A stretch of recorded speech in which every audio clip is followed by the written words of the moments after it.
Hello hi అండి. వంటలు అయితే అయిపోయాయా? ఇదిగో నేనైతే ఇప్పుడే వర్క్కి అయితే వెళ్ళేసి వచ్చినాను. వచ్చి వంట అయితే చేస్తున్నాను. అయితే ఒక చిన్న టిప్ చెప్తానండి. మన ప్రెషర్ కుక్కర్స్ ఉంటాయి కదా, వాడంగా ఏమవుతుంది, అది రబ్బర్ ఖరాబ్ అయిపోయో లేకపోతే ప్రెషర్ రాకుండా ఉంటుంది కదా చేపించినా కూడా, అట్లాంటప్పుడు ఆ కుక్కర్లు పడేయకుండా ఇలా కర్రీస్ వండుకోవడానికి యూజ్ అవుతాయి అన్నమాట. ఇట్లా వాడుకోవచ్చు. మామూలుగా హ్యాండిల్ పట్టుకొని వంట చేస్తే ఈజీగా అయిపోతుంది. అదే క్లాత్ పట్టుకొని పట్టుకుంటే ఒక్కోసారి జారి పడుతూ ఉంటాయి కదా, మనం పొద్దున పూట వంట చేసేటప్పుడే కానీ ఒక్కోసారి అలా అవుతుంటాయి అనమాట. నార్మల్ మూతలు పెట్టేసి కింద భాగం కూడా కుక్కర్లో బాగా మందం ఉంటుంది, కింద భాగము అడుగు భాగము, కూరలు కూడా తొందరగా మాడవన్నమాట. మీకు ఇట్లా యూజ్ అవుతుందంటే వాడుకోండి.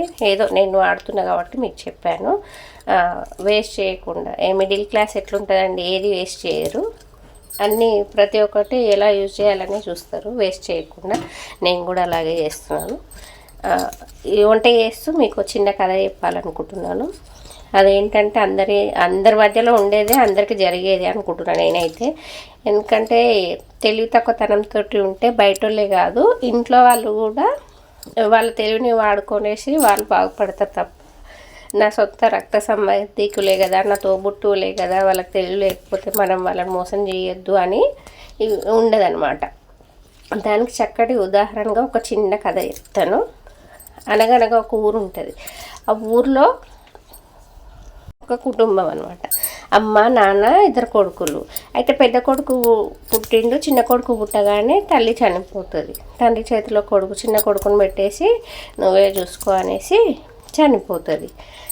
అప్పుడు నాన్న ఏం చేస్తాడు, వాళ్ళని చిన్నప్పటి నుంచి చాలా కష్టపడుతూ, ఆడవాళ్ళు లేకున్నా కూడా అన్ని పనులు అతనే చేసుకుంటూ ఇద్దరు పిల్లల్ని చాలా చక్కగా పెంచుతాడు. చాలా ఏండ్లు వాళ్ళు పెద్దగా అవుతుంటారు. చిన్నపిల్లని పుట్టగానే చనిపోయిన వాళ్ళ అమ్మని వాళ్ళు పెద్ద వయసుకు వచ్చేదాకా ఆ తండ్రి వాళ్ళని బాగోకులు చూసుకుంటాడు. అతను మంచాన పడతాడు. ముసలితనానికి వచ్చేసి మంచాన పడతాడు. మంచాన పడ్డాక తండ్రి చాలా రోజులు కొడుకులు చూసుకుంటారు అనమాట. వాళ్ళ నాన్నని చూసుకున్నాక ఇంకా చనిపోతా అనుకునే మూమెంట్లో తండ్రి చెప్తాడు కదా, ఆస్తులు ఏం లేవు కొడుక, మీరే నాకు ఇద్దరు ఆస్తి పాస్తి, నేను సంపాదించిందల్లా ఒక మన ఇంటి వెనుక మామిడి చెట్టు, ఇంటి ముందు ఆవు, ఒక గొంగొడి, అంతే, వాటిని ఇద్దరు సమానంగా పంచుకోండి అనేసి చెప్పి తండ్రి చనిపోతాడు. తండ్రి చనిపోయాక అప్పటికి ఇద్దరికి పెళ్ళిళ్ళు కావు. తండ్రి చనిపోయాక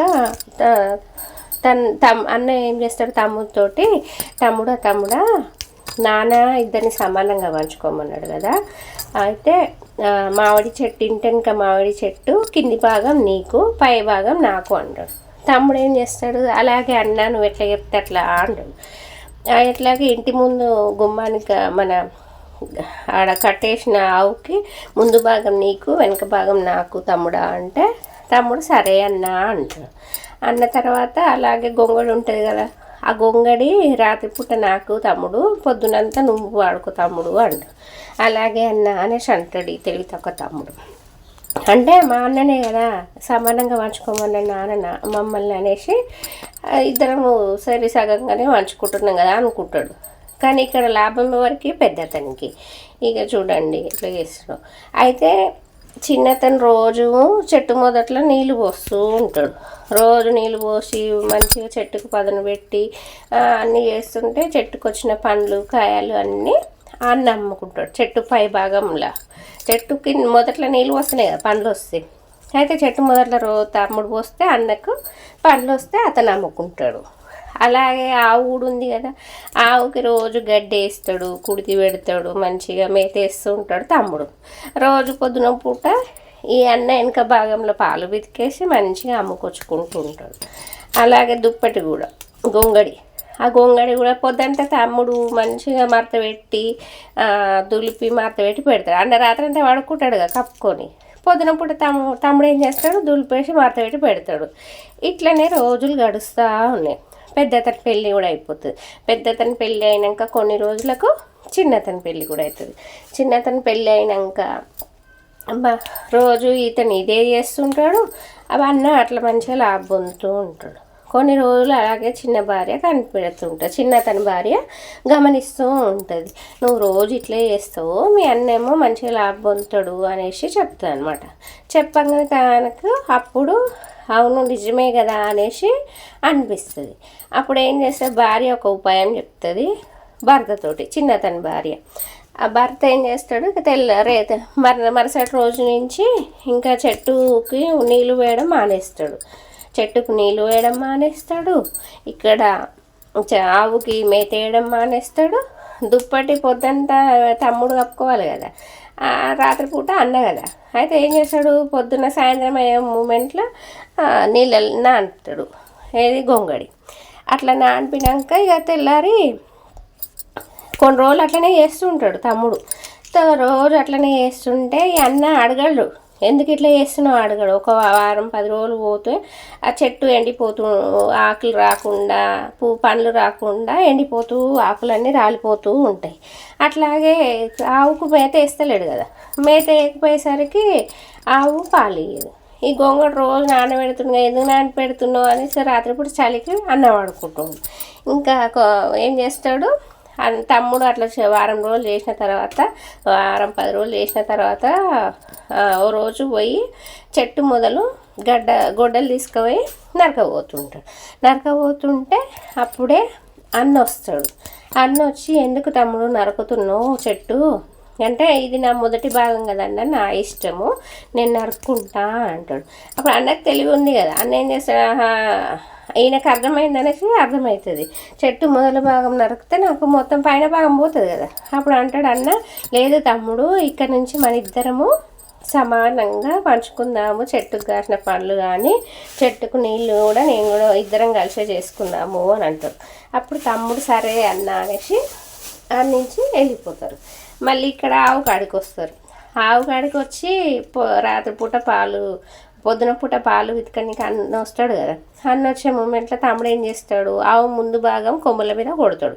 కొమ్ముల మీద కొట్టంగానే ఆవు ఏం చేస్తుంది, వెనక నుంచి తంతే వచ్చిన పాలు పోతాయి. అట్లాగే ఆయనకి ముఖం మించి దెబ్బ పడుతుంది. ఎందుకు తమ్ముడు అట్లా చేస్తున్నావు అనేసి అంటే, వెనక భాగం నా ఇష్టం అన్నా, నా ముందు భాగం నా ఇష్టం అన్నా, నేను కొట్టుకుంటా ఏమన్నా చేస్తా అనేసి అంట. వద్దు తమ్ముడు అట్లా చెయ్యకు, ఇక నుంచి ఆవు ఎన్ని పాలు ఇచ్చినా నువ్వు నన్ను సమానంగా తీసుకుందాము అనేసి అన్న అంటాడు. అలాగే అనేసి తమ్ముడు దాన్ని ఇద్దరు కలిసి చూసుకుంటారు. ఇంకా గొంగడి విషయానికి వస్తే ఏమవుతుంది, పొద్దంతా తమ్ముడు వాడుకోవాలి కదా, రాత్రిపూట తమ్ముడికి అన్నకు కదా. అయితే పొద్దంతా తమ్మునికి ఏం అవసరం వస్తుంది, పొద్దంతా అతను పనికి వెళ్తుంటాడు, పొద్దంతా వాడుకోరు కదా, రాత్రి అంతా చలి ఉంటుంది వాడుకుంటారు. అప్పుడు తమ్ముడు ఏం చేస్తాడు, నీళ్ళల్లో పెట్టడానికి పోతుంటాడు. నీళ్ళల్లో ఎందుకు పెడుతున్నావు తమ్ముడు, నాకు ఇప్పుడు కావాలి కదా, చీకటి అవుతుంది కదా అంటే, నాకు పొద్దంత అవసరం లేదన్నా, నేను నా ఇష్టము నానబెట్టుకుంటా ఏమైనా వేస్తానంటే, వద్దు తమ్ముడు, ఇక నుంచి నువ్వు నేను ఇద్దరం వాడుకుందాం దీన్ని అనేసి అంట. అప్పట్లో అవే కదా ఆస్తులు. ఇక గొంగడి ఏం చేసేది, ఒకరోజు నువ్వు ఒకరోజు నేను వాడుకుందాం అనేసి అన్న చెప్పిండనమాట. చెప్పినాక అప్పుడు చూసిరా, ఇంట్లో తెలివి లేకపోతే సొంతం తమ్ముడే కదా, తమ్ముడు మంచి చేసినన్ని రోజులు అన్న ఏం చేసిండు, మంచిగా అన్ని పైసలు వెనకకేయడం మొదలుపెట్టిండు. తమ్ముడు తెలివి లేకపోవడాన్ని మంచిగా ఆసరాగా తీసుకొని తను మంచిగా బాగుపడ్డాడు అనమాట. ఇవాళ రేపు ఎట్లుందనంటే, బయటోళ్ళే కాదు, మనకు తెలివి తక్కువతనం ఉంటే బయటోళ్ళే కాదు, ఇంట్లో కూడా మోసం చేస్తారు. ఇది అన్నమాట స్టోరీ. మీకు నచ్చిందా? నచ్చితే ఒక లైక్ చేసి, షేర్ చేసి, సబ్స్క్రైబ్ చేసుకోండి. ఎందుకంటే ఇలాంటి మంచి కథల గురించి ఇంకా కొన్ని చెప్తాను నేను, నాకు తెలిసినవి, నాకు వచ్చినవి. మన జీవితంలో రోజు జరిగేటి ఇవి. ఎక్కడో మూలన అందరికీ ఒక మూలన ఎన్నో తేడా అయితేనే ఉంటాయి. ఏమంటారా, అవునంటారా, కాదంటారా చెప్పండి. తెలివి లేకపోతే అయ్యో మా తమ్ముడే కదా, వాడిని ఎందుకు మోసం చేయాలి అనేసి అట్లా అనుకోలేదన్నమాట. వాడి తెలివి తక్కువతనం ఇతను ఆసరాగా చేసుకొని అతడు బాగుపడ్డాడు, ఇతనేమో తెలివి తక్కువతనంగానే ఉంది. ఇక్కడ మంచి విషయం ఏంటంటే భార్య చెప్తే కూడా భర్త వినాలి కదా. ఇక్కడ చిన్నతను విన్నాడు కాబట్టి ఇతను తెలివి తక్కువతనం ఏందనేది ఇతనికి అర్థమయ్యి అప్పుడు ఇదే